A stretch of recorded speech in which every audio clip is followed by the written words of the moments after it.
Palpitations, des sueurs, j'ai l'impression de virer folle, la tête qui arrête pas de tourner. Puis là, Depuis longtemps, Marie-Ève Lapierre connaît les symptômes d'une crise d'anxiété.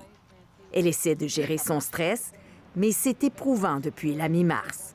La première fois que je suis sortie à l'épicerie en début de pandémie, puis que j'ai vu les tablettes vides, que les gens avaient leur panier plein, puis tout ça, moi, ça m'a fait capoter parce que je me suis fait beaucoup de scénarios dans ma tête, de comme oh, on n'aura plus de nourriture, qu'est-ce que ça va être dans un mois. J'ai eu un suivi au privé, puis j'ai eu 2 rendez-vous d'annulés à cause de la pandémie parce qu'on pouvait plus respecter le 2 mètres. Marie-Ève a trouvé du soutien virtuel. OK, tout le monde, est-ce que tout le monde m'entend bien? L'organisme Revivre a rapidement mis sur pied du soutien en ligne. Depuis bientôt 30 ans, il aide les personnes avec des troubles anxieux, dépressifs et bipolaires. C'est toute l'incertitude qui entoure le contexte qui est excessivement difficile, particulièrement pour des gens déjà vulnérables au niveau de la santé mentale. Ce qui m'inquiète, c'est que si la COVID-19 a été un tremblement de terre, on mesure mal le tsunami que va être la ressurgence de problèmes de santé mentale. Les demandes auprès de Revivre ont augmenté du tiers depuis avril.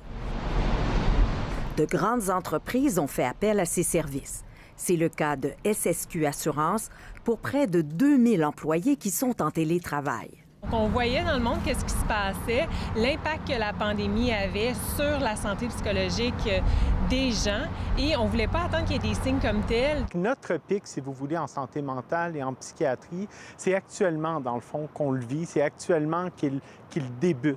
Le déconfinement lève le voile sur l'isolement des gens vulnérables. Pendant plusieurs semaines, ces patients-là ont souffert en silence et maintenant, donc, il y a un appel à l'aide qui vient de leur part. Si on se fait à ce qui est arrivé en Asie, ce qui est arrivé en Europe notamment, on sait qu'habituellement, le pic de consultation pour ce qui touche la santé mentale et la psychiatrie, ça va vraiment plus se produire quand on commence le déconfinement.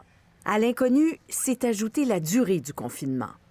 Les pertes d'emploi, les deuils, les tensions conjugales, les effets de l'isolement et l'insécurité affectent un grand nombre de personnes. Quand ça fait 10, 11, 12 semaines, je vous dirais, après le week-end de Pâques, on a commencé à avoir un changement.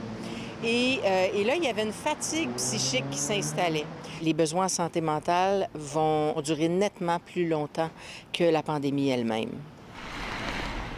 On n'a pas fini de mesurer l'impact de cette pandémie sans précédent qui touche aussi la santé mentale, un aspect dont on a beaucoup parlé, mais qui souffre d'un manque chronique de services. Ici Anne-Louise Despatie, Radio-Canada, Montréal.